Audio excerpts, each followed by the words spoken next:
ઉત્તરમાં ઉત્તરી આપણા અહીં પંચમહાલ જિલ્લાની આજુબાજુ ક્ષેત્રમાં દેશી ભાષા બોલાય છે, આદિવાસી ભાષા અલગ છે, ભીની ભાષા અલગ છે, પણ દરેક જનજાતિની દરેક જાતિની બધી ભાષા અલગ અલગ છે. હવે સંસ્કૃત તો ખબર છે, મહાભારતમાં, રામાયણમાં, દરેક ગ્રંથમાં બી સંસ્કૃત ભાષા આપણને જોવા મળે છે.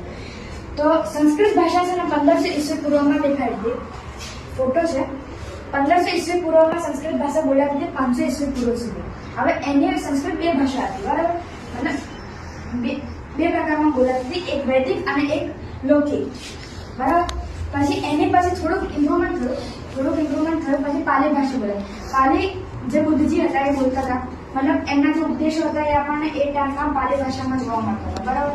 હવે જે પાલી ભાષા હતી એ 500 ઈસવી પૂર્વથી 1 ઈસવી પૂર્વથી મળતી હતી. અને બુદ્ધનો ઉપદેશ મધ્યપ્રદેશ, મહારાષ્ટ્રમાં, ઉત્તર પ્રદેશ એ બધામાં આપણને મોસ્ટ ઓફ જગ્યાએ પાલી ભાષા જોવા મળતી એ ટાઈમમાં. પછી આવી પ્રાકૃતિક ભાષા. પ્રાકૃત ભાષા છે આખી જનસામાન્ય ભાષા, એટલે આખી જનતામાં સામાન્ય ભાષાના રૂપે એ ભાષા આવી હતી. મતલબ આખા ભારતમાં બોલાતી હતી એવું માની શકીએ આપણે, બરાબર. એ 1 ઈસવી પૂર્વથી 500 ઈસવીસન સુધી હતી.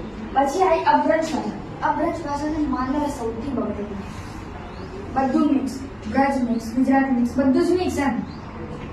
હવે આ સંસ્કૃત, પાલી, પ્રાકૃત ત્રણે મિક્સ કરીને અબ્રજ